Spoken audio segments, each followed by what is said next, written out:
Қайырлы күн, құрметті оқырмандарым, каналыма қош келдіңіздер. Бүгін мен сіздермен өте дәмді айсберг жапырағынан жасалған барлық тағам түрлерімен үйлесетін дәмді салаттың рецептімен бөлісемін. Міндетті түрде видеоны соңына дейін қарап, каналыма тіркеліп, жанындағы қоңырауша белгісін басып қоюды ұмытпаңыздар.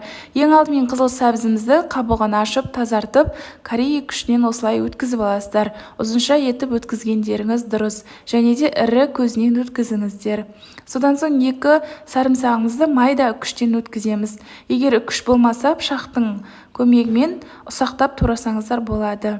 Жарты шай қасық тұз салып, араластырып, қолымызбен аздап мұжып жібереміз.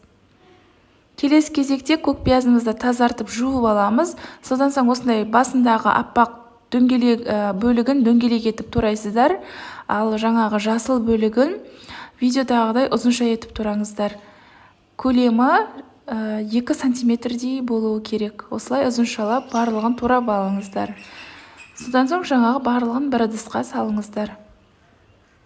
Келесі кезекте қиярымызды турайтын боламыз. Керек емес, осындай 2 бөлігін алып тастаңыздар. Содан соң тең ортасынан бөліп ұзыншалап турайсыздар. Егер де ирек пышақ болмаса, кәдімгі пышақпен турай беруге болады. Ұзынша етіп тураңыздар, өте дәмді болып шығады. Сонымен қатар менің каналымның алға қарай дамып жылжуына өз үлесіңізді қоса кетіңіз.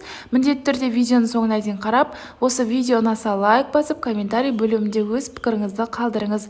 Және де достарыңызға да поделиться деп басып, WhatsApp арқылы таратып қоюды да ұмытпаңыздар. Осылай ұзынша етіп барлық қиярымызды турап шығамыз. Енді дәмдеуіштер қосамыз. Ең алдымен осындай сәбіз салатқа арналған дәмдеуіштен 1 шай қасық қостым. Және де паприкадан тағы да 1 шай қасық қосасыз. Қызыл бұрыштан жарты шай қасық қостым. Егер ащы болғанын қаласаңыз, толтырып қоссаңыздар болады. Қара бұрыш және де кориандр және де тұз салып, енді зәйтүн майынан осындай 2 ас қасық құйдым. Егер зәйтүн майы болмаса, кәдімгі сұйық майды қыздырып қосуға болады. Кішкене араластырып жіберіңіздер, өйткені жаңағы дәмдеуіштері сіңуі қажет. Сәбізбен қиярымызды араластырып, кішкене суы шығуы қажет. Осылай барлығын араластырып аласыздар. Келесі кезекте айсберг жапырағын, яғни осындай капуста, орысша айтқан кезде, осыны қолымызбен әр бөлігін осылай ашып шығамыз. Айсберг жапырағы бұл өте жұмсақ, әрі дәмді болып шығады. Егер бұндай жапырақ таппайтын болсаңыздар, кәдімгі орам жапырақты капустаны қолдансаңыздар болады. Оны турап, алдын ала тұзбен езіп қойғандарыңыз дұрыс, өйткені ол қаттырақ болады.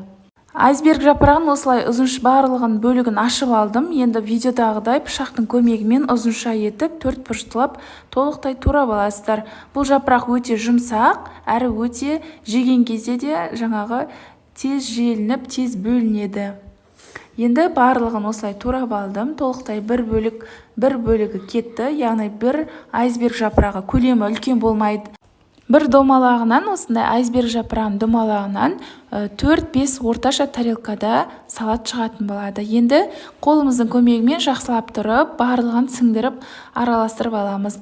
1 сағатқа тоңазытқышқа қойып қойсаңыздар, дәмдеуіші толықтай сіңіп, өте дәмді болып шығады. Міндетті түрде жасап көріңіздер, және де каналға тіркелмесеңіз тіркеліп, жанында қоңырауша белгісін басып қойыңыздар.